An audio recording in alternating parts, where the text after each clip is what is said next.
निकालें यशायाह नबी की पुस्तक उसका 55वां अध्याय और 8 और 9 आयत को हम आज सुबह के समय पढ़ेंगे। यशायाह नबी की पुस्तक उसका 55वां अध्याय और 8 आयत और 9 आयत को हम परमेश्वर के वचन से पढ़ेंगे। क्योंकि परमेश्वर यहोवा यूं कहता है, उसकी आवाज है, वाणी है, मेरे विचार और तुम्हारे विचार एक समान, मेरे विचार और तुम्हारे विचार एक समान नहीं है, एक समान नहीं है, ना तुम्हारी गति न तुम्हारी गति और मेरी गति एक सी है, और मेरी गति एक जैसी है, क्योंकि मेरी और तुम्हारी गति में, मेरी और तुम्हारी गति के अंदर और मेरे तुम्हारे सोच विचारों में, मेरे तुम्हारे सोच और विचारों के अंदर आकाश और पृथ्वी का अंतर है। स्वर्ग और पृथ्वी का एक अंतर बताया गया है। आमीन। मेरे प्रिय, पिछले संडे हमने मन के नवीनीकरण पे एक शिक्षा को हमने लिया था और आज हम परमेश्वर के विचारों को यहां पर देख रहे हैं। और प्रभु यहां पर कह रहा है कि जो मेरे विचार हैं तेरे जीवन के प्रति और जो तेरे विचार हैं तेरे जीवन के प्रति, उनमें स्वर्ग और पृथ्वी जितना एक भारी अंतर है। और जो गति शब्द है उसका यह अर्थ है, यानी मेरे काम करने के तरीके और तेरे काम करने के तरीके में भी आकाश और पृथ्वी जितना एक अंतर है। मेरे प्रियो, परमेश्वर के जो विचार हैं हमारे लिए वो अनंत हैं। आमीन। वो असीमित हैं, इनफाइनाइट हैं। और कई बार होता क्या है, हम जो सीमित बुद्धि के मनुष्य हैं, विश्वासी हैं, लोग हैं, हम उस परमेश्वर के विचारों को नहीं समझ पाते। हम परमेश्वर की योजनाओं को अपने जीवन के लिए नहीं समझ पाते। और वचन में लिखा है कि मेरे लिए तो हे परमेश्वर तेरे विचार क्या ही बहुमूल्य है, यानी कितने बड़े हैं, उनकी संख्या का जोर कितना अद्भुत है। यानी प्रभु के जो विचार है, प्रभु की जो योजनाएं हैं वो बेस्ट है, बहुमूल्य है। दिक्कत कहां आ रही है? दिक्कत यहां पर आ रही है कि जब मैं उसे समझने जा रहा हूं मुझे समझ में नहीं आ रहा। मैं जब अपने जीवन को देख रहा हूं मुझे कुछ भी पता नहीं पड़ रहा। पर अगर आप इस एक वचन पर विश्वास कर सकते हैं, आश्वस्त रह सकते हैं कि परमेश्वर एक भला परमेश्वर है, He is a good God। प्रभु यीशु मसीह ने अपनी देर के दिनों में कहा, जब तुम बुरे होकर अपने बच्चों को एक अच्छी वस्तुएं देना जानते हो तो तुम्हारा स्वर्गीय पिता अपने मांगने वालों को अच्छी वस्तुएं क्यों ना देगा। अगर आपके हृदय में इस बात का पक्का आश्वासन है, भरोसा है कि वो प्रेमी पिता है, वह भला परमेश्वर है, उसने अगर मेरे लिए कोई योजना बनाई है उसमें बुराई है ही नहीं, उसमें मेरा नुकसान है ही नहीं, तो आप इस वचन पर विश्वास कर सकते हैं कि जो कुछ प्रभु मेरे जीवन में करेगा, इजाजत देगा, उसमें से क्या निकलेगा? उसमें से मेरी भलाई ही निकलेगी। आमीन, हालेलुया। अब जो हमारा मन है, हमारे अंदर बहुत सारे सवाल आते हैं। पहला सवाल आता है क्यों? प्रभु से हम पूछते हैं, हम स्वर्ग में दरवाजा खटखटाते हैं, प्रभु से कहते हैं, प्रभु ऐसा मेरे जीवन में क्यों हो रहा है? प्रभु आपने ऐसा इजाजत क्यों दे दी है? दूसरा हमारा सवाल होता है, प्रभु कब होगा? कब मेरा परिवार उद्धार पाएगा? कब मेरे जीवन में काम होंगे? तीसरा हमारा क्वेश्चन रहता है परमेश्वर से, कैसे होगा?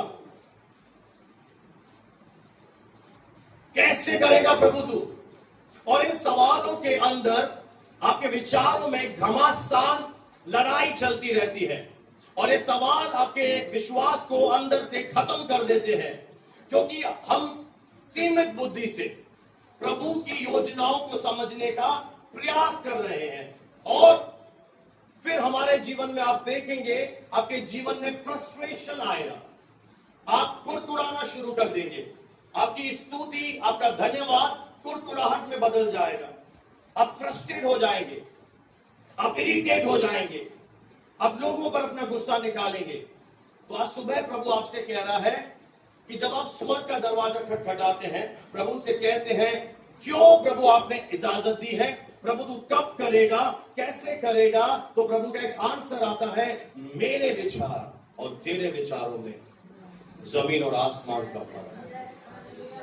मैं आपसे कहना चाहता हूं, अगर हम नहीं समझ पा रहे प्रभु के विचारों को, प्रभु की जो योजना है, वो कह रहा है जो योजना मैं तेरे लिए बनाता हूं तेरी भलाई के लिए है, तो हमें क्या करना है? हमें एक ही काम करना है। जब हमें कुछ भी समझ में ना आए उस समय भी हम विश्वास करें और कहें, पिता मैं आपका धन्यवाद करता हूं, आप जो कुछ कर रहे हैं मैं विश्वास करता हूं, भले मुझे अच्छा होते हुए दिखाई ना दे, सब कुछ बुरा होते हुए मैं देख रहा हूं, पर मैं प्रतीति करता हूं कि आप मेरी अच्छाई के लिए अद्भुत कार्य कर रहे हैं।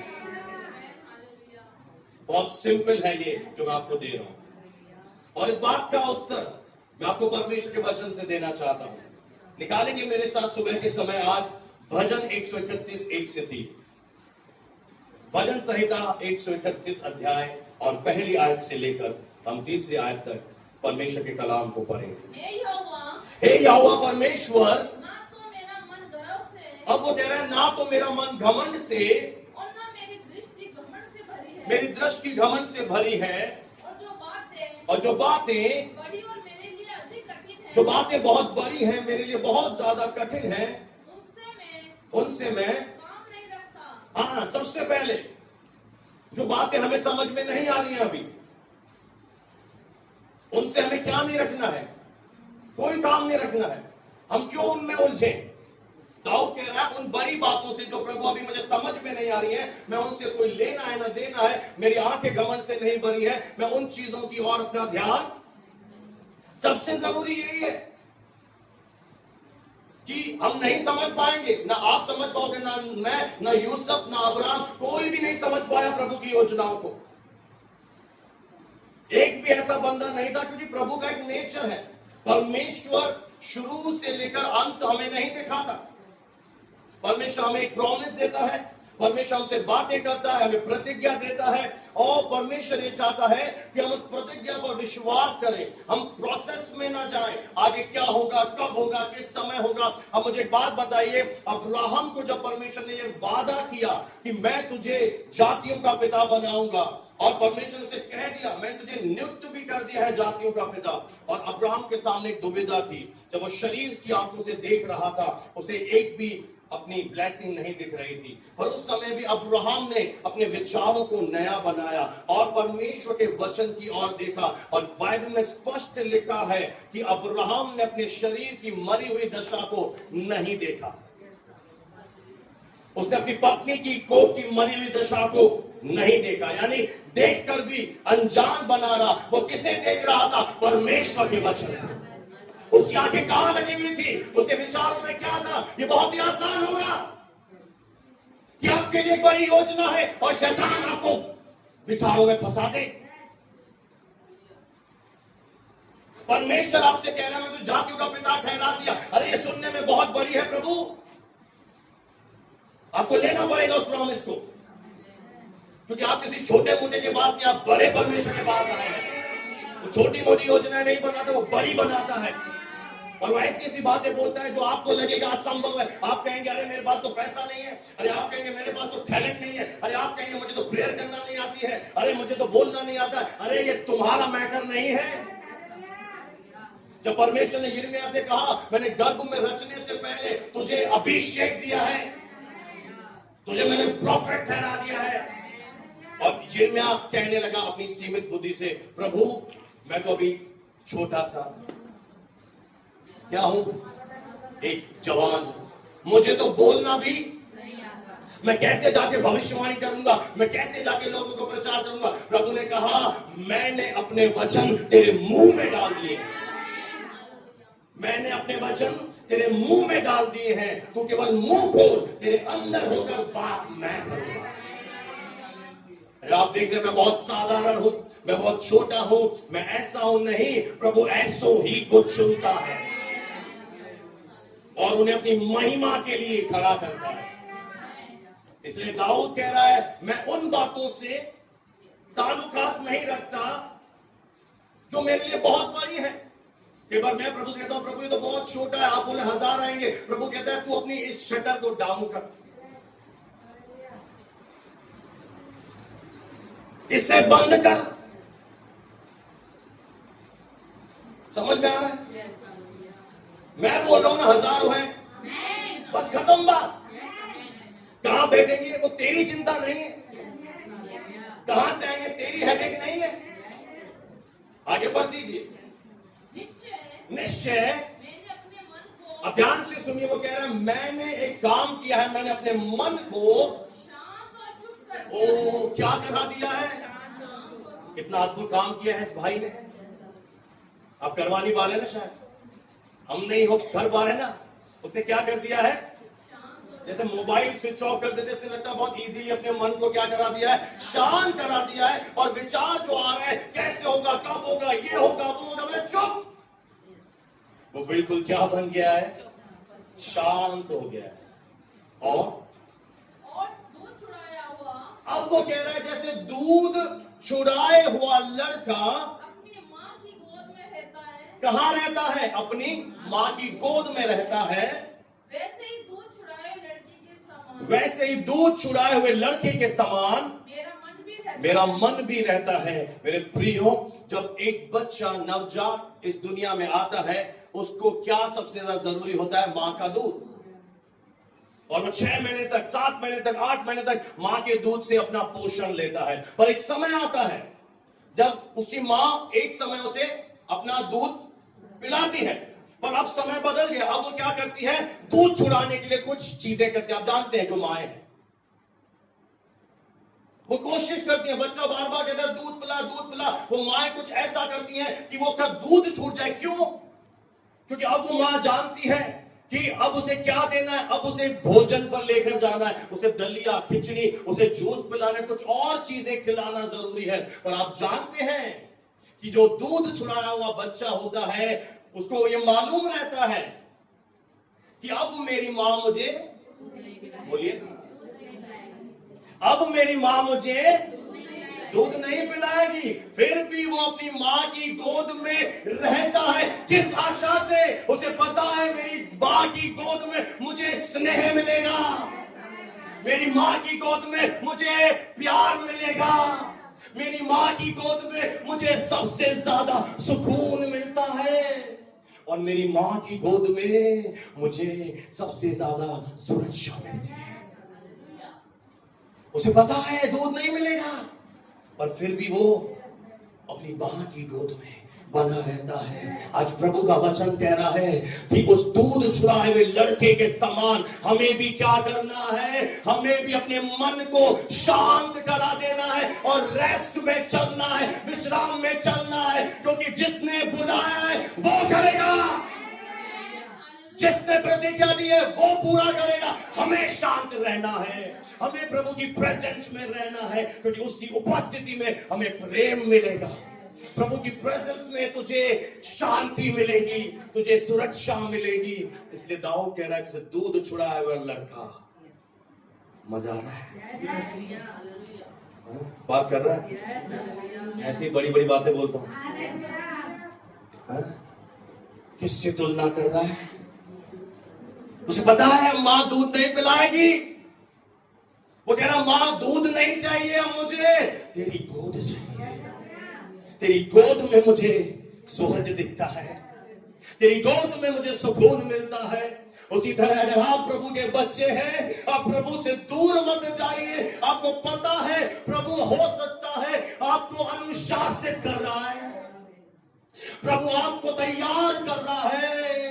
आप प्रेयर करे जा रहे हैं, प्रभु से लिपटे रहे, प्रेम में बढ़ते जाएं, क्योंकि जैसे दूध छुड़ाया हुआ लड़का अपनी मां की गोद में रहता है। दाऊद कहता है, आगे बढ़ दीजिए बहन, मैं भी अपनी मां की गोद में रहता हूं। हालेलुया। अब हमें उथल पुथल नहीं करनी, अब हमें अशांत नहीं होना है, हमें अपने मन में शांति बनाए रखनी है। हालेलुया।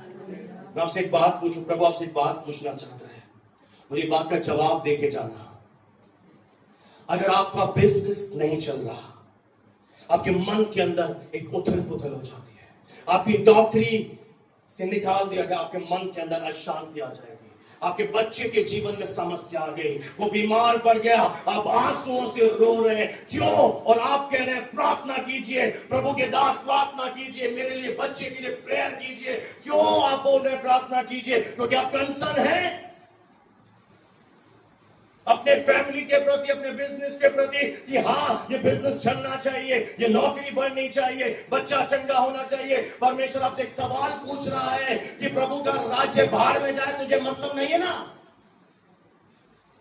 प्रभु के राज्य में आत्माएं नहीं है, तुम्हें कोई मतलब नहीं है। नसीराबाद भाड़ में जाए तुम्हें क्या? मीटिंग हो रही है हमें क्या? जब दिल पर आती है ना हमारे अंदर, हम चिल्ला उठते हैं, अरे राज्य नहीं बढ़ रहा।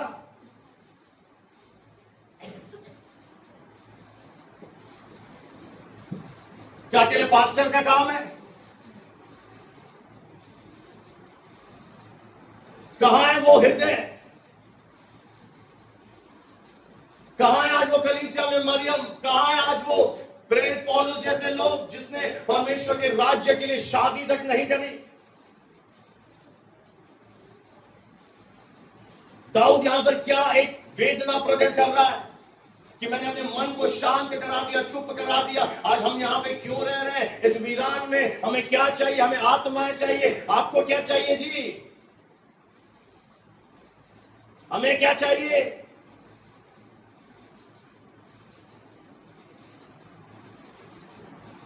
जब तक आप राज्य से प्रेम नहीं करेंगे ना,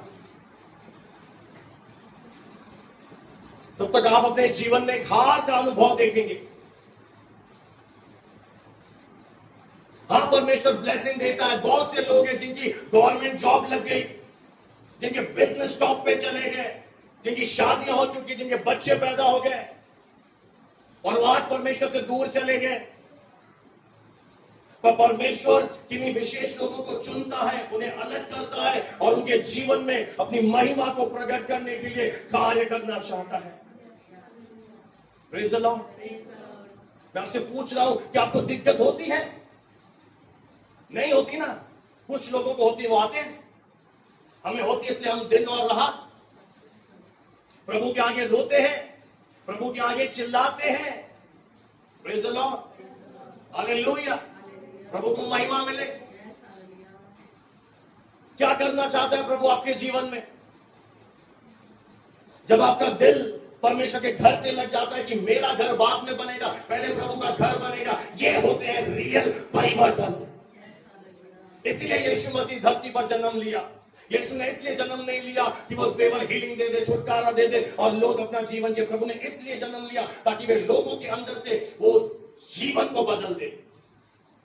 कई बार क्यों परमेश्वर आपको दुखों से होकर लेकर जाता है? क्यों परमेश्वर आपको पीड़ाओं से होकर लेकर जाता है? क्यों? क्योंकि परमेश्वर, आप ध्यान से सुनकर जाइएगा, परमेश्वर आपकी परिस्थिति को बदलने से भी ज्यादा आपको बदलने में रुचि रखता है। आप अड़े हुए प्रभु परिस्थिति बदल, प्रभु आपको बदलना चाहता है। प्रभु आपके अंदर से क्रोध हटाना चाह रहा है।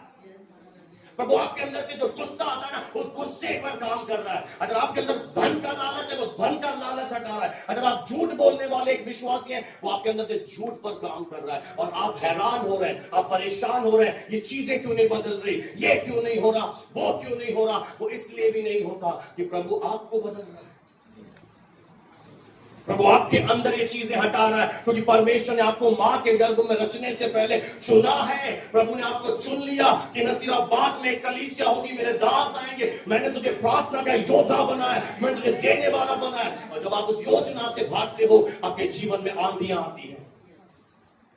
जब आप प्रभु के काम से भागते हो, जी चुराते हो, तब आपके जीवन में आप देखते हो सब कुछ होने के बाद भी अच्छा नहीं हो पा रहा। उसका एक रीजन है। मैं आपको एक खतरनाक बात बताऊं, अरे प्रभु ने आपके लिए कुछ योजना बनाई है, भागना बंद कर दे, आप अपना ही टाइम खराब करेंगे, आप अपना जिंदगी आपकी खराब हो जाएगी। अरे प्रभु ने तो सोचा आपसे कुछ काम कराने का, जितना आप हट करेंगे, जितना आप उसकी योजनाओं से भागेंगे, जितना आप अपनी मर्जी पूरी करनी चाहेंगे, आपके जीवन में प्रॉब्लम्स आएंगे। तो प्रभु ने आपको चुना है एक महान उद्देश्य के लिए। क्या आसान होता है किसी के लिए जवानी के समय में दुकान को ताले लगा देना? आज तो हम देखते हैं आ नहीं पा रहे। आज क्यों नहीं आते? आज किसी की आरपीएससी कहीं पे ड्यूटी लगी है, किसी के घर में कुछ प्रॉब्लम है, किसी की वहां पे जाना है। क्यों? क्या आसान होता है कि अपनी दुकान पे शटर डाउन कर देना जब उसकी बीवी भी बेरोजगार हो? इसके लिए क्या आपके अंदर चाहिए कि अब मैं जब प्रभु में आ गया, मेरी इच्छा नहीं, प्रभु तेरी मर्जी। तू चाहता है शटर डाउन, आज से शटर डाउन, आज से तू जो बोलेगा प्रभु करेंगे। क्योंकि परमेश्वर, आप सोचिए मेरे प्रियो, अगर आप इस दुनिया में अब परमेश्वर से सब कुछ हासिल भी कर लेंगे और प्रभु आपको देगा, मैं ये नहीं कह रहा हूं, पर अगर वो हासिल करने के बाद भी जब आप अपने असाइनमेंट को, जो आपको प्रभु ने काम सौंपा है, उसे नहीं करके जब ऊपर जाएंगे, तब आप क्या जवाब देंगे? आप तब परमेश्वर से क्या बोलेंगे?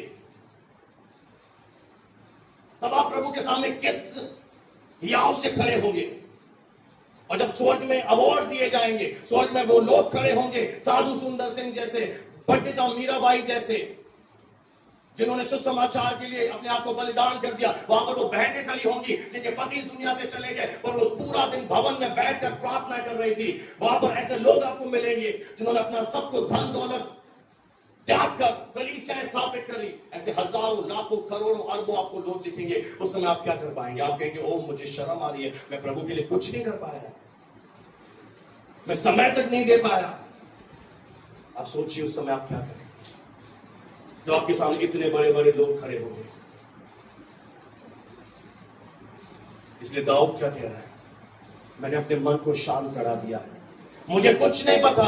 मैं आपसे एक बात पूछना चाहता हूं, अगर आपको यह विश्वास है परमेश्वर अच्छा है, वो बढ़िया करेगा, तो आपको क्या करना है? अब उन चीजों से ध्यान हटाकर प्रभु के राज्य के लिए बढ़ना है। अरे मेरे बच्चे को प्रभु बदलेगा ना, तेरी परिस्थितियां प्रभु बदलेगा ना। अरे तू बदल सकता है क्या भाई? हम में से कोई नहीं बदल सकता। उन चीजों से हमें मतलब रखना ही नहीं है। हमें किससे मतलब रखना है? आज शैतान बड़ी चालाकी से हमारे टाइम को चोरी कर रहा है, हमें सुस्त बना रहा है, हमें लापरवाह बना रहा है, हमें परमेश्वर की उस ईश्वरीय योजना से दूर कर रहा है। क्योंकि उसे पता है कि टाइम बहुत कम है, इन्हें परमेश्वर स्वर्ग में अवार्ड देगा, इन्हें हमेशा का जीवन मिलेगा। तो आपके जीवन में क्या कर रहा है? आपके विचारों में गड़बड़ी ला रहा है, आपको दर्शन से अलग कर रहा है, आपके अंदर एक सुस्ती ला रहा है, लापरवाही ला रहा है, आपको परिस्थितियों में इतना उलझा के रख दिया है। मेरी बात ध्यान से सुनिएगा इस वचन को। जब प्रभु यीशु अपनी देह के दिनों में थे, क्या आप जानते हैं कि परमेश्वर के बेटे ने कुर्बानी देने से पहले जैतून के पर्वत पर प्रार्थना करी? उसे कहते हैं गतसमनी का बाग। आप सोचेंगे ये संयोग है कि उसे किसी न किसी बाग में जाना था, किसी पर्वत पे जाना था और प्रार्थना करनी थी। ये संयोग नहीं था, ये प्रभु की ओर से योजना थी। क्योंकि जब आप इस वचन के गहराई में जाएंगे तो गतसमनी का बाग का मतलब होता है एक ऐसा स्थान जहां पर तेल निकाला जाता है, प्रेसिंग। गतसमनी का बाग का मतलब होता है एक ऐसा स्थान जहां पर ऑयल निकाला जाता था। वहां पर बहुत सारे जैतून के पेड़ थे और वहां पर जैतून का तेल निकालने वाली, क्रश कुचलने वाली मशीनें थी। और वहां प्रभु यीशु मसीह जाते हैं प्रेयर करने के लिए, और प्रभु यीशु मसीह सीधी ये बात बोली कि प्रभु मेरा शरीर कमजोर है, मेरी आत्मा तैयार है, हो सके तो जो तूने मुझे काम दिया है, ये प्याला दिया है इस दुनिया के लिए क्रूस पर चढ़ने का, ये बहुत भारी दुख है, ये बहुत यातना भरा सफर है, मैं नहीं सह पाऊंगा। हो सके पिता तो ये प्याला मेरे जीवन से टल जाए। और बाइबल बताती है लूका 22 में उसका जो खून था, पसीना, वो खून की नाई टपकने लगा। खून की नाई वो बूंदे टपकने लगी। यहां पर क्या हो रहा था? यीशु मसीह कुचला जा रहा था। बाइबल ने लिखा तो भी परमेश्वर को ये भाया उसे कुचले। जब वो कुचला गया, जैसे जैतून कुचले जाते हैं, तब क्या आज आप देख पा रहे हैं? आज इसीलिए प्रभु यीशु मसीह वंश अपना देख पा रहे हैं। आज इस पूरी दुनिया में अगर किसी का सबसे बड़ा वंश है तो वो परमेश्वर के लोगों का वंश है। 60% से ज्यादा इस दुनिया में परमेश्वर के लोग रहते हैं। ये तब हुआ जब यीशु कुचला गया। मेरे प्रियो, जैतून और गुलाब इतने प्रीशियस नहीं है, जैतून और गुलाब इतने वैल्यूएबल नहीं है। जितना कि जैतून का तेल और गुलाब का इत्र, पर उसे वैल्यूएबल बनने के लिए, उसे प्रीशियस बनने के लिए क्या प्रोसेस में जाना पड़ता है? उसे कुचलने के प्रक्रिया से होकर जाना पड़ता है। और जब आप कुचले जाते हैं तो कैसा लगता है? कितना पेन होता है, कितना दर्द होता है। और जब उस दर्द से वो जाता है, उस दर्द से निकलने के बाद मार्केट में उसकी बड़ी वैल्यू होती है। जैतून के तेल की बड़ी वैल्यू है, गुलाब के इत्र की बड़ी वैल्यू है। ठीक उसी प्रकार से मेरे प्रियो, जब आपके जीवन में गतसमनी का अनुभव आता है, जब आप गतसमनी के अनुभव से होकर गुजरते हैं, और यहां पर क्या होता है? परमेश्वर की इच्छा और आपके शरीर की इच्छा के बीच में एक अंतर्द्वंद है, लड़ाई चल रही है। परमेश्वर का आत्मा आपसे कहता है, बेटा उठ, घुटने टेक, प्रार्थना कर। आपका शरीर कहता है 2 घंटे सो जा। प्रभु का आत्मा कहता है, ये बीज भवन में बो दे। आपकी लालच कहती है, नहीं, ये बेटी के लिए रखूंगी। एक लड़ाई चल रही है आपके शरीर के बीच में। आपका शरीर कहता है, बहुत गर्मी है, सो जा, बारिश है, भवन में मत जा। गतसमनी एक ऐसा अनुभव है जहां लगातार लड़ाई चल रही है। और बहुत सारे लोगों के जीवन में आज शरीर जीत रहा है। शरीर अंत में विजयी हो जाता है और वो परमेश्वर की इच्छा को हम दबा देते हैं। पर बहुत ही थोड़े लोग होते हैं, और उनमें से एक है प्रभु यीशु मसीह। उसने साफ प्रेयर कर दी, प्रभु मेरे से नहीं होगा, परंतु तू ऐसा कर कि तेरी मर्जी मेरे जीवन में पूरी हो। प्रभु आप क्या मेरे जीवन से चाहते हैं? मेरे प्रियो, अगर आप गतसमनी के अनुभव में से होकर जा रहे हैं और आप गतसमनी में अटके रहेंगे, आप इन निर्णय लेंगे जब आप गतसमनी में होते हैं, दुखों में होते हैं, कि मैं प्रभु से अब पीछे हटूंगा, अब मैं प्रार्थना करने नहीं जाऊंगा, अब मैं परमेश्वर के भवन में नहीं जाऊंगा, तो मैं आपको एक बात कहना चाहता हूं, गतसमनी में अगर आप अटके रहोगे तो आपके लिए आगे पुनरुत्थान रखा है, उससे चूक जाओगे। पुनरुत्थान के बाद भी स्वर्गारोहण रखा है, आप उससे भी चूक जाएंगे। मैं आपको क्लियर कर दूं, गतसमनी शैतान की एक योजना नहीं है। गतसमनी शैतान के किए हुए काम नहीं है। गतसमनी परमेश्वर का ही एक मास्टर प्लान है आपके जीवन में। परमेश्वर आपको गतसमनी के अनुभवों में से लेकर जाता है। तो परमेश्वर आपको तैयार करता है कि नहीं महान चीजों के लिए। वो आपको ऐसे दौर से होकर जाता है, आपको दुखों की भट्टी में लेकर जाता है, आपको परीक्षाओं में से होकर लेकर जाता है। पर उस समय याद रखें, परमेश्वर अपना अनुग्रह आपके ऊपर बनाए रखता है। मेरे प्रियो, आप तब तक दुनिया के सामने जय में नहीं चलेंगे जब तक आप अकेले में जय नहीं पाएंगे कमरे में। अगर आपको दुनिया के सामने जय में चलना है, आपको अकेले में कमरे में गुप्त में जय पानी पड़ेगी। आपको अकेले में जय में चलना पड़ेगा। और बहुत सारे लोग आज गतसमनी में अटक जाते हैं। वे आसानी से अपने स्वप्नों को दफना देते हैं, वे आसानी से अपने दर्शन को दफना देते हैं। पर मैं आपसे एक बात कहता हूं, अगर आप गतसमनी में अटके रहे तो आप पुनरुत्थान से चूक जाएंगे। आगे आपके लिए प्रभु ने क्या रखा है? पुनरुत्थान। पुनरुत्थान के आगे क्या रखा है? आपको समझ में आ रहा है वचन? गतसमनी क्या है? परमेश्वर की प्लानिंग है। वो आपको तैयार कर रहा है, वो आपको बना रहा है, वो आपको वैल्यूएबल बना रहा है। अभी आपकी कोई कीमत नहीं है, पर वो आपको क्या कर रहा है? आपको निखार रहा है, आपको तराश रहा है। आपके जीवन में अपनी महान योजना के अंतर्गत आपको वो ऐसी परिस्थिति में लाया है ताकि आप गतसमनी में जाएं। बिना गतसमनी पुनरुत्थान नहीं हो सकता, बिना पुनरुत्थान स्वर्गारोहण नहीं है। और अगर आप गतसमनी में अटके रहे, आप अपने जीवन में ईश्वर की महान योजना से वंचित रह जाएंगे। प्रभु ने जो महिमा में भविष्य रखा है, प्रभु ने जो भलाई की योजना बनाए रखी है हमारे लिए, उससे हम वंचित रह जाएंगे। अगर प्रभु हमें तैयार कर रहा है, प्रभु हमें बना रहा है, तो उसे करने दीजिए, उसे इजाजत दीजिए। हाँ प्रभु, तो जो मेरे जीवन में समय कर रहा है कर ले प्रभु, अपनी मर्जी पूरी। हालेलुया। स्टक मत हो जाइए, एक बार एक विश्वासी था, उसने प्रभु से कंप्लेन करी, परमेश्वर जब मेरे जीवन में दुखों का पहाड़ आया, परेशानियां आई, उस समय तूने मुझे छोड़ दिया। जब सब कुछ सही चल रहा था प्रभु, तू मेरे साथ साथ चल रहा था। तब परमेश्वर ने से बोला, बेटा इधर देखिए, जब तेरे जीवन सब कुछ सही चल रहा था, मैं तेरे साथ साथ चल रहा था, मैं बिल्कुल तेरे साथ साथ चल रहा था। अपना हाँ प्रभु, मैंने देखा कि मेरे जो पांव के चिन्ह थे, पास में प्रभु तेरे भी पांव के चिन्ह थे, आप मेरे साथ चल रहे थे। पर प्रभु मेरी कंप्लेन ये है, जब मेरे ऊपर दुख आए, परेशानियां आई, ओ मैं क्लेशों में गया, प्रभु तूने छोड़ दिया। ओ प्रभु ने कहा, बेटा जब तेरे जीवन में दुख आए ना, उस समय मैंने तुझे गोद में उठाया, उस समय मैंने तुझे अपनी गोद में उठा लिया, और जो पांव के निशान तुझे दिख रहे थे वो तेरे नहीं थे, वो मेरे थे। ऐसा ही अक्सर हमारे जीवन में होता है। अगर परमेश्वर किन्हीं चीजों की इजाजत दे रहा है हमारे जीवन में, तो हो सकता है उसके द्वारा अपनी बड़ी महिमा की वो तैयारी कर रहा है। वो आपको ग्रेस भी देगा, अनुग्रह भी देगा, फेवर भी देगा, अपना हाथ बनाए रखेगा, वो आपको खत्म नहीं होने देगा।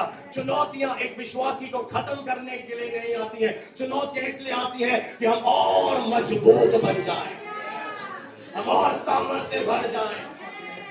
हालेलुया। आपने शायद देखा होगा, जब सोने को भट्टी में डाला जाता है, उसे सुनार बिल्कुल आग में तपा देता है, पर सुनार कहीं जाता नहीं है, सुनार वहीं खड़ा रहता है।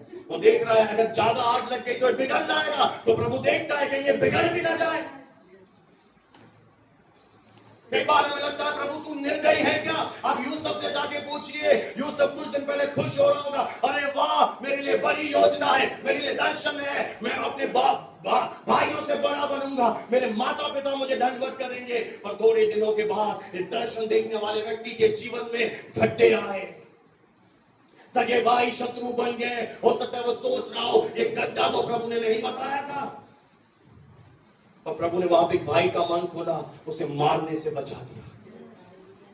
वो पोतीफर के घर में चला गया, और वहां पर वो क्या कर रहा है, सेवा कर रहा है, पर परमेश्वर उसके साथ रहा। यहां तक कि पोतीफर जो अन्य जाति था, उसने अपनी आंखों से देखा कि यूसुफ जो कुछ कर रहा है उसमें परमेश्वर के साथ रहता है। उसने कहा मैं तुझे सारी वस्तुओं का स्वामी बनाता हूं। परमेश्वर ने उसे वहां भी नहीं छोड़ा, परमेश्वर ने यूसुफ को वहां भी सफलता से भर दिया। और फिर शैतान ने एक और योजना बनाई कि दर्शन पूरी ना हो, यूसुफ जवान है, यूसुफ हैंडसम है, पोतीफर के पत्नी के अंदर उतर आया। उस समय भी यूसुफ ने अपने शरीर की अभिलाषाओं को कंट्रोल करा और कहा नहीं, मैं तेरे विरुद्ध पाप नहीं करूंगा, तो मेरे स्वामी की बीवी है, मैं तुझ पर हाथ नहीं उठाऊंगा। और वो भागा, और उसके भागने की वजह से उसे जेल में डाला गया। और वचन में लिखा है जेल खाने में भी यहोवा का अनुग्रह उस पर बना रहा। अब आपके मन में सवाल आएगा, जेल खाने में क्यों जा रहा है, यहां पर भी कैसे अनुग्रह आ रहा है? प्रभु ऐसे ही करता है। आपको भी एक पहेली दिखाई दे रही है, ये बूझ नहीं रही, ये सारी तस्वीरें फिर एक एक इकट्ठी होंगी। मुझे एक बात बताइए, अगर वो जेल खाने में नहीं जाता तो वो मिस्र के पिलाने हारे और पकाने हारे से कभी नहीं मिलता। और जब वो उनसे मिला, उसने सोपन का अर्थ बताया, और वहीं से वो कहा गया, वहीं से वो जेल खाने से मिस्र के प्रधानमंत्री के घर गया, और उसने कहा तेरे अंदर पवित्र ईश्वर की आत्मा रहती है, अब मैं तुझे पूरे मिस्र देश का प्रधानमंत्री बनाऊंगा। कोई तो बोले हालेलुया। यानी यूसुफ के जीवन में जो हो रहा है हमेशा कर रहा है। बाहर से सब दिख रहा है, दर्द क्यों, कब होगा, कैसे होगा, मेरी एज निकल रही है, आज प्रभु कह रहा है मैं करूंगा। तू ईमानदार बना रहे, बस तू मेरे साथ वफादारी के साथ चल, तू मेरे साथ एक अच्छी दौड़ दौड़, फिर देख मैं तुझे यहां भी उठाऊंगा और स्वर्ग में भी तू आशीषित रहेगी। ये बहन तू आशीषित रहेगी। इसने मेरे एक कहने पर 3 महीने से प्रेयर में आ रही है, मैंने एक बार बोला। मेरे प्रिय प्रभु ऐसे लोगों को देख रहा है जो अगुआ बोले और वो माने, मेरे परमेश्वर के दास ने केवल एक बार मुझे कहा, विखार तुझे मेरे ऑफिस के सामने खड़े रहना है, लोगों को बाहर और अंदर ले जाना है। मैंने ये नहीं सोचा ये नौकर का काम है, ये छोटा काम है। मैंने उस काम को भी प्रभु की सेवा समझकर किया। और प्रभु ने उस समय मुझसे कहा, मैं अंदर से रोता था, सुन लेना ध्यान से। एक वैशाली नगर से परिवार आता था, सिंधी। प्रभु के दास ने इनके घर पे प्रार्थना करके आया, मैं उनके घर पे प्रार्थना करके आया। वो कलीसिया में आने लगे। उन्होंने देखा, अरे ये तो गेट कीपर है, ये तो डोर पे खड़ा है। उन्होंने मुझे मेरा तिरस्कार किया और मैं अंदर से रोया। मैंने कहा, प्रभु ये क्या कर रहे हैं? प्रभु ने बोला, एक दिन तेरी इससे बड़ी ऑफिस होगी। है वो है सफल। जब आप किसी काम को तुच्छ नहीं जानते, जब प्रभु का दास आपको कुछ भी करने के लिए कहता है, आप उसे पूरा करते हो। जब आप परमेश्वर में ईमानदारी से चलते हो, प्रभु तू चाहे दे या न दे, आपको दिखाई नहीं दे रहा, पर आपको अंदर से भरोसा है, मेरा परमेश्वर अच्छा परमेश्वर है, वो मेरे साथ गलत होने नहीं देगा जी। अब मुझे एक बात बताइए, बहन आपको अपने पति पर भरोसा है क्या? मैं आपसे कह रहा हूं, वो आपको चीट कर रहा है, इसके किसी और स्त्री के साथ संबंध है। क्या बोलोगी बहन? नहीं, मेरा पति अच्छा पति है, वो मेरे सिवा किसी और स्त्री के पास जाता ही नहीं है, देखता ही नहीं है। क्यों? कहां से भरोसा आया? अरे पति पर इतना भरोसा, उस खुदा पर तुम शक करते हैं। हम कई बार हम डाउट करते हैं उस परमेश्वर की भलाइयों पर। हमें समझ में नहीं आता हमारे जीवन में क्या हो रहा है। प्रभु ने एक दिन मुझे समझाया कि हम लोग एक तीर के समान प्रभु के हाथ में रहते हैं, और जब तीर को चलाया जाता है, और तीर अगर अपने निशाने पर सही तरीके से लगे, तो बहुत जरूरी होता है चलाने वाले के लिए उसे वो पीछे ले जाए, है ना?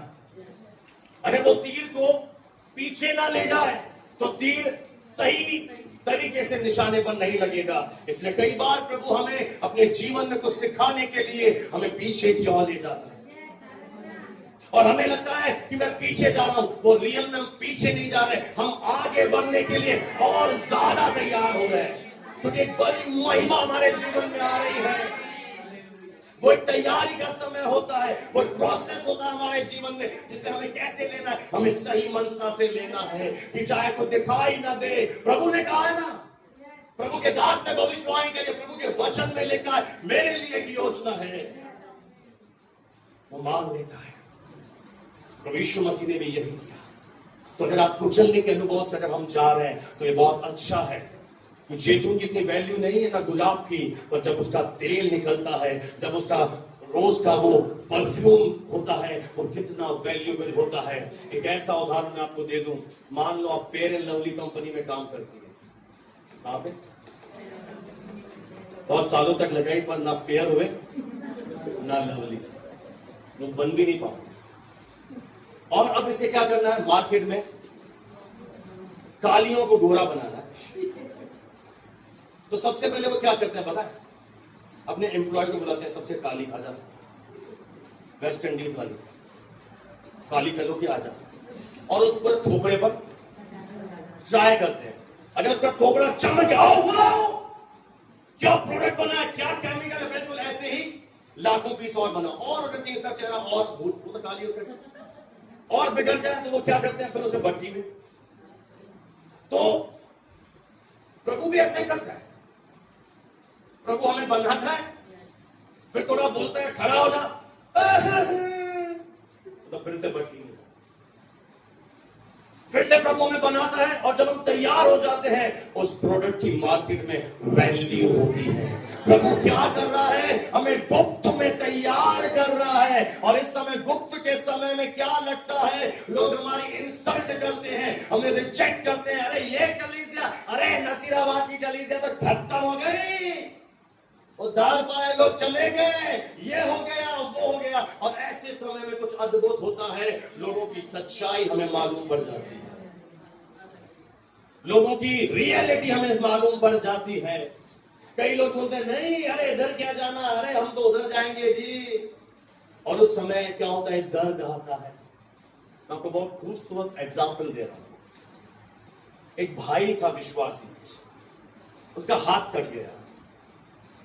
उसने ठीक है जी, हो जाएगा जी, डिटॉल विटॉल लगा के। थोड़े दिन के बाद इन्फेक्शन, संक्रमण बढ़ गया। डॉक्टर के पास गया, और उसका खाना बंद हो गया। डॉक्टर ने कहा कि इन्फेक्शन इतना बढ़ चुका है कि 50% चांसेस हैं कि तुम जीवित रह पाओ। और डॉक्टर ने कहा अगर हमें सही इलाज, ट्रीटमेंट, सही दवाई मिल गई तो तुम्हारी जीवन बच जाएगा। और ऐसा करते करके 264 घंटे 11 दिन बीत गए और डॉक्टर को सही इलाज नहीं मिला। डॉक्टर ने कहा नहीं, हम इसका ट्रीटमेंट करना चाहते हैं पर नहीं हो पा रहा, और अगर यह बच भी गया आपका ये भाई तो ये जिंदगी भर बोल नहीं पाएगा, चल नहीं पाएगा, ये बिल्कुल एक तरह से डिपेंड हो जाएगा, हैंडीकैप हो जाएगा। मैं आपसे पूछना चाहता हूं, क्यों परमेश्वर ने उसे पहले दिन हील नहीं किया? क्यों परमेश्वर ने उसे डॉक्टरों की मदद नहीं करी कि सही इलाज मिल सके? क्योंकि प्रभु का एक स्वभाव है, कई बार वो बाधाओं को इतना बढ़ने की इजाजत देता है, कई बार वो परिस्थितियों को इतना बढ़ने की इजाजत देता है कि आपको लगता है अब कुछ भी नहीं होगा, और उसी समय वो उतर कर आता है और अपनी महिमा को प्रकट करता है। हालेलुया। कोई तो बोले praise the Lord. Hallelujah, hallelujah. मैं आपको बताऊं, गहरी बात बताऊं, ध्यान से सुनना। पिछले कुछ दिनों से मेरे साथ एक घटना हो रही है। मेरे पास एक पास्टर का फोन आया, पास्टर मैं एफजीसी से बात कर रहा हूं, आपकी कलीसिया में कितने लोग हैं? मैं झूठ नहीं बोलता, मेरा 20 से 25 लोग हैं। कितने लोग बपतिस्मा के लिए नाम लिखा? मैंने एक भी नहीं। दूसरा फोन आया, और कैसे सेवा चल रही है? बहुत अच्छी चल रही है जी। कितने लोग आते हैं? 20 से 25 लोग आते हैं जी। स्कूल में कितने बच्चे आ रहे हैं? मैंने कहा 15 आते थे, अब 9 या 10 है। कल शाम को मैं प्रेयर कर रहा था, एक और फोन आया कि कोई प्रोजेक्ट हम आपको देना चाहते हैं, आपकी कलीसिया में कितनी बहनें और भाई आते हैं? मैंने भाई तो आते ही नहीं है। बोले भाई ने, तो मैंने नहीं आते, 2-3 है, 3-4 है बस। तो मैंने खुदा से कहा, प्रभु ये तो मेरी इंसल्ट हो रही है, ये तो मेरी इंसल्ट हो रही है। ये मेरे से लोग पूछ रहे हैं स्कूल में कितने आते हैं, इसमें कितने आते हैं, ये कैसे होता है, वो कैसे होता है। तो पवित्र आत्मा ने मुझ पर प्रकट किया। हालेलुया। पवित्र आत्मा ने मुझ पर प्रकट किया कि ये लोग तुझसे इसलिए पूछ रहे हैं कि मैं इस समय मैं सबको ये बात बता रहा हूं कि नसीराबाद में केवल 20 या 25 लोग आते हैं, तेरे स्कूल में केवल 10 बच्चे हैं, और जब मैं इनकी संख्या हजारों में बढ़ा दूंगा तो यही लोग आश्चर्यचकित हो जाएंगे और कहेंगे ये कैसे हुआ, ये नसीराबाद की हजारों की कैसे बढ़ गई, और उससे मुझे महिमा मिलेगी। समझ में आ रहा है? तो एक विश्वासी की इंसल्ट नहीं होती, हमारी बेइज्जती नहीं होती कि लोग कम है, हमारे जीवन में प्रभु काम नहीं कर रहा, वो ये चीज हो रही है। नहीं, अगर लोगों को मालूम पड़ रही है, मैं तो कह रहा हूं स्पीकर लगा के पूरे शहर में बताओ मेरे पास पैसा नहीं है, मैं कर्जे में हूं, मैं बीमार हूं, और जब प्रभु की महिमा प्रकट होगी फिर लोग हैरान हो जाएंगे। इसलिए प्रभु इजाजत देता है बाधाओं को, इसलिए प्रभु अलाउ करता है परिस्थितियों को हावी होने के लिए। उससे हमारे अंदर हमारे चरित्र का निर्माण होता है, हमारे विश्वास की परख होती है कि उस समय हम क्या करते हैं। हम उस समय अपने ड्रीम को दफन कर देते हैं, चलो जी इस शहर में सेवा नहीं हो रही, अब किसी और जगह जाते हैं। अगर मैं यहां से जाऊंगा, मैं खत्म करके जाऊंगा, प्रभु तू बता दे तुझे करना है कि नहीं करना काम, तुझे करना है तो हम करें, नहीं करना तो हम चले जाएं। प्रभु कह रहा है देख, मैं आपसे सच पूछूं, मुझे ये विश्वास है आप में से एक भी, शायद 1 या 2 हो सकते हैं, बाकी किसी को विश्वास नहीं होगा ये हजारों लोग आएंगे। आपकी आंखें चकाचौंध रह जाएंगी, लोग हैरान हो जाएंगे और दूर दूर से आकर देखेंगे कैसे हुआ। और इस समय में क्या होता है कि आपके साथ कितने लोग रियली में खड़े हैं और कितने आपके साथ चिकनी चुपड़ी बातें करते हैं, पीठ पीछे बुराई करते हैं, सामने अच्छे चलते हैं, उनकी सारी परख हो जाती है। जो आपके साथ वफादार नहीं होंगे वे आपका साथ छोड़ देंगे आपका दुख में। आप मुझे एक बात बताइए, जब मैंने इनसे शादी करी, बहुत सुंदर थी, कमाल की, मेरे काम वाले बोलते कैटरीना कैफ लेकर आया। अब शादी के बाद इनके शरीर का एक अंग खराब हो गया। मुझे क्या पता शादी के बाद इनके अंदर ये अंग खराब हो जाएगा, पर मैं जैसे इनसे प्रेम करता था, मैं आज भी उनसे वैसा ही प्रेम करता था। तो सिर्फ बात मालूम पड़ी कि मेरा हस्बैंड सचमुच मुझसे प्रेम करता है, उसे मेरी कमी से कोई दिक्कत नहीं है, ये मुझे अपनाने के लिए तैयार है। मेरे प्रियो, ये बुरा समय, ये परिस्थितियां आपके फ्रेंड्स कौन है ये बता देंगी, आपके साथ कौन खड़ा है ये बता देंगी। और जब आप विजयी होकर निकलोगे ना, तो आपको मालूम पड़ेगा, तब आप अच्छी तरह व्यवहार कर पाओगे। आपको मालूम होगा कि इस बंदे ने मेरे साथ क्या किया था, ये सच्चा नहीं है। ये समय हमें सिखाता है, गतसमनी का बाग इसलिए बहुत जरूरी है। इस अनुभव में से जाना हमारे लिए बहुत जरूरी है। इसी अनुभव में से होकर जब आप जाओगे तो आपको वो मिलेगा जो प्रभु ने रखा है। और अगर आप गतसमनी में हार मान गए, इन चीजों में आपने घुटने टेक दिए, तो पुनरुत्थान में नहीं जा पाएंगे। पुनरुत्थान देखना है, महिमा देखनी है, आंसू आ रहे हैं, रो लो इस समय, ये खुशी के आंसू में बदलने जा रहे हैं। आपके आंसू खुशियों के आंसू में बदलेंगे। हमें अटकना नहीं है गतसमनी में। गतसमनी तो एक तैयारी का स्थान है। उसकी भलाई पर शक ना करें। उसने हमें बुलाया है ना, उसने हमें चुना है ना, वो अपनी महिमा प्रकट करेगा। कैसे बजेंगे, कैसे साज बजेंगे, कैसे लोग आएंगे, ये मेरी हेडेक नहीं है, ये उस प्रभु की योजना है। कैसे आपके बच्चे पैदा होंगे, कैसे घर से आजाद होंगे, कैसे परिवार आशीष पाएगा, आपको केवल एक काम करना है, लिपट कर चलो। प्रभु अगर तुम्हें दुख की रोटी भी खिला रहा है, तुम्हारे पास्टर तुमसे ना छुपे, उनसे मत भागो, उनके साथ सारी चीजें शेयर करो। क्योंकि मैं ऐसा जानता हूं, मैं अपनी बड़ाई नहीं करता, कि मैंने आप लोगों के यहाँ पे ऐसे लोग भी बैठे हैं जिनके दुख में जब वो रोते थे, जब लोग परेशान करते थे, उस समय भी मैं उनके लिए प्रेयर करता रहा। मैं हमेशा उनके दुख में खड़ा रहा। और आज भले ही वो मेरा साथ नहीं दे रहे, पर मैंने साथ नहीं छोड़ा। मैं हमेशा उनके हर संकट में पूछ लेना खड़ा रहा, हौसला अफजाई करता रहा। ये बहन जो है बैठे, सबसे ज्यादा मैंने इस पर निवेश किया, किरण बहन पर। आप सब तो चले जाते, एक एक घंटा में बैठ दिया, और उस समय भी मेरी काउंसलिंग चलती रहती है। कभी कभी 2 बज जाते हैं, सिखाता रहता हूं, बताता रहता हूं, हिम्मत देता रहता हूं। उनको हमेशा मोटिवेट किया है मैंने। कभी इनके दुख में इनको नीचे नहीं गिराया। कभी पूछ लेना इससे, अगर बोल दे तो मैं सेवा छोड़ दूंगा। हमेशा खड़ा किया इसको मैंने, हर दुख में खड़ा रहा। कई लोगों ने धमकियां दिया, अरे हम तो उधर चले जाएंगे। मैंने